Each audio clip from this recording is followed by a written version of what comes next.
गूंगी बहू, अंधी सास। एक परिवार में 5 लोग थे। ओम प्रकाश, उनकी पत्नी सुमित्रा, बहू भावना, बेटा राहुल और एक थी उनकी बेटी प्रियंका। वैसे तो ओम प्रकाश और सुमित्रा के घर में सब कुछ ठीक ठाक था, लेकिन सुमित्रा की एक आदत थी। घर में कुछ भी गलत या सही हो तो वो किसी से कुछ नहीं कहती। और भावना स्वभाव की इतनी सीधी सादी थी कि अगर कोई उसके साथ गलत भी करता तो भी वो उसे कुछ नहीं कह पाती। इसी के चलते प्रियंका और राहुल घर में मनमानी चलाते रहते, क्योंकि घर को संभालने वाली औरतें इस तरह से रहती थी जैसे वो गूंगी और अंधी हो। माँ, मैं अपनी सहेलियों के साथ पिकनिक पर जा रही हूँ। ठीक है बेटा, चली जाओ। और मुझे आने में रात हो जाएगी, देर से ही आऊंगी मैं। अच्छा, कोई बात नहीं बेटा। अरे भावना, तुमको एक बार में समझ में नहीं आता क्या? नाश्ते में फिर से पराठे बना के रख दिए। कितनी बार तुमसे कहा है कि मेरे लिए ढंग का नाश्ता बनाया करो। ठीक है जी, आगे से ध्यान रखूंगी। अरे ये बहू से किस तरह से बात कर रहे हो तुम राहुल? अरे तो और क्या करूं पापा, इसको कहीं बात एक बार में समझ में ही नहीं आती। सुमित्रा, तुम अपने बेटे को समझाती क्यों नहीं? बहू से बात करने का ये क्या तरीका है? अरे जिसकी जैसी मर्जी आए करो, मुझे क्या। भावना बेटा, तुम भी तो कभी कुछ कहा करो। इस तरह क्यों सबकी बातें सुनती रहती हो? कोई बात नहीं पापा जी, सब ठीक है। रात को काफी देर तक प्रियंका घर नहीं आती, और जब वापस लौट कर आती है तो एक लड़की के साथ बाइक पर बैठकर। सुमित्रा और भावना दोनों ही प्रियंका को लड़की के साथ देख लेते हैं। आज तो जोर से डांट पड़ने वाली है, लेकिन मैं डर क्यों रही हूँ? माँ तो सब कुछ देखकर भी अंधी बनी रहती है। और रही बात भाभी की, वो किसी को कुछ नहीं बताने वाली। कहने को भगवान ने आवाज दी है, लेकिन गूंगी है गूंगी। अरे प्रियंका बेटा, इतनी रात को कॉलेज से लौट कर आ रही हो? कहाँ गई थी तुम? पापा, वो सहेली के घर पर थी, पढ़ाई करने के लिए रुक गई थी। अच्छा, ठीक है, जाओ अपने कमरे में जाओ और सो जाओ। सुमित्रा ने अपनी बेटी को एक लड़की के साथ इतनी रात को आते देखकर भी उससे कुछ नहीं कहा, और भावना ने भी इस बारे में किसी से कोई बात नहीं की। कुछ दिनों के बाद मामा जी का फोन आया था। उन्होंने प्रियंका के लिए कोई रिश्ता ढूंढा है। लड़के वाले उसे देखने आ रहे हैं। अरे मुझे नहीं करनी शादी वादी, किसी लड़की को बुलाने की कोई जरूरत नहीं है। ये तुम क्या कर रही हो प्रियंका बेटा? तुम्हारी शादी की उम्र हो चली है और तुम्हारे मामा जी ने बहुत अच्छा रिश्ता बताया है। पापा, अब जिद क्यों कर रहे हैं? और आप क्यों मेरी मर्जी के खिलाफ शादी कराना चाहते हैं? अरे माँ, इसको समझाइए ना। आपकी बेटी, आप तो बस चुपचाप सब कुछ होते हुए भी देखती रहती हैं। अरे तो क्या कहूँ, और मेरे कहने से क्या हो जाएगा? वैसे भी गलत क्या हो रहा है, सब कुछ सही तो है। भावना बहू, देखो तो प्रियंका हमारी बात नहीं समझेगी, लेकिन वो तुम्हारी हम उम्र है। क्या पता तुम्हारे कहने से उसे कुछ समझ में आ जाए। नहीं पापा जी, मेरे कहने से कुछ नहीं होगा। मैं प्रियंका को कैसे समझा सकती हूँ? वो ननद है मेरी, कहीं मेरी किसी बात का बुरा मान गई तो। सुमित्रा और भावना में से कोई भी प्रियंका को कुछ नहीं समझाता।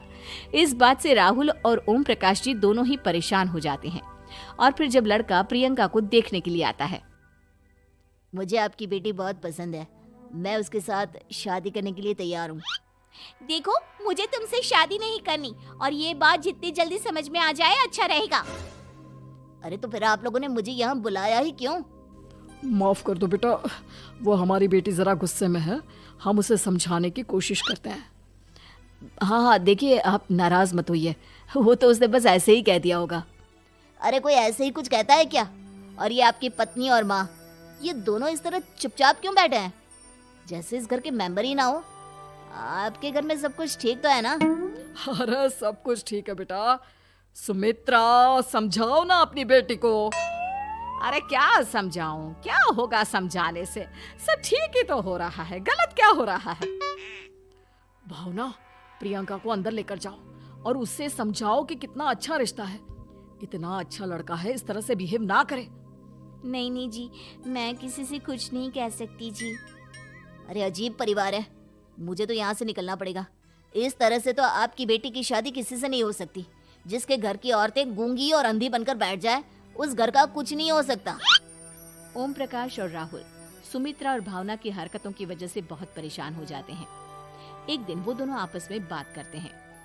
पापा समझ में नहीं आता कि भावना और माँ को कैसे समझाया जाए।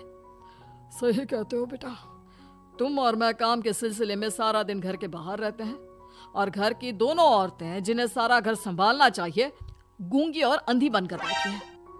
पापा आप ही बताइए इसका क्या उपाय है।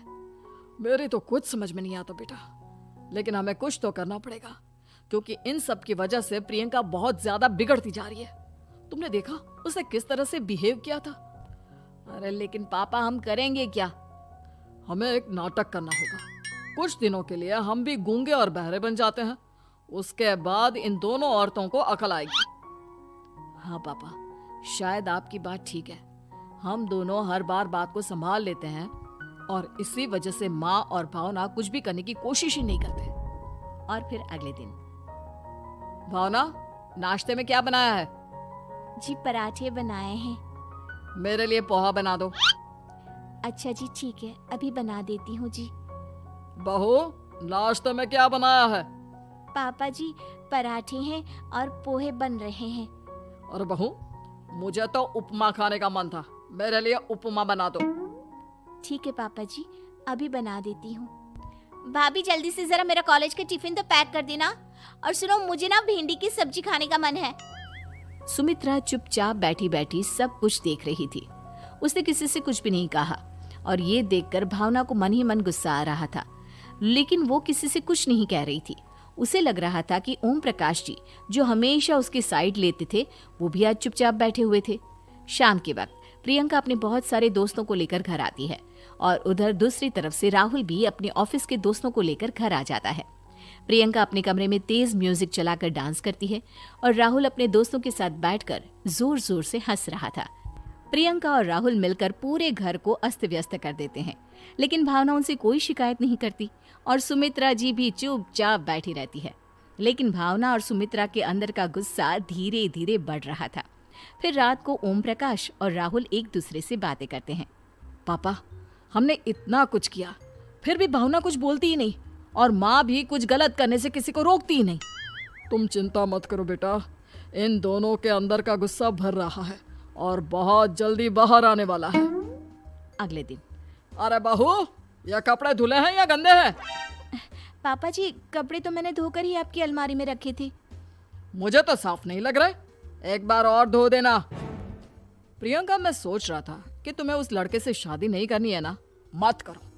एक काम करो, वैसे भी क्या रखा है शादी वादी में, तुम्हें जो लड़का पसंद है उसके साथ जाकर कोर्ट मैरिज कर लो। इस बार ओम प्रकाश और राहुल की बात सुनकर भावना और सुमित्रा के अंदर का गुस्सा जाग उठता है। मैं किसी से कुछ कहती नहीं जी, इसका मतलब ये है कि आप लोग मुझे परेशान करते ही रहेंगे। कल 4 बार मुझसे नाश्ता बनवाया, आज पापा जी मुझसे धुले हुए कपड़ों को बार बार धुलवा रहे हैं। अरे मैं इंसान हूँ जी, कोई मशीन नहीं हूँ।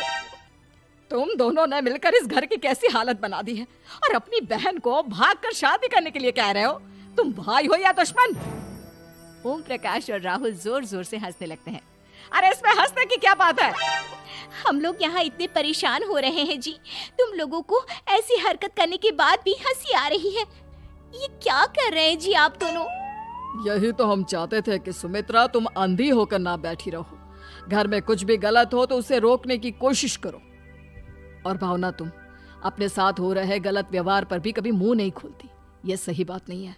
मैं चाहता था कि तुम्हारी भी जुबान खुले, तुम गलत बात का विरोध करो।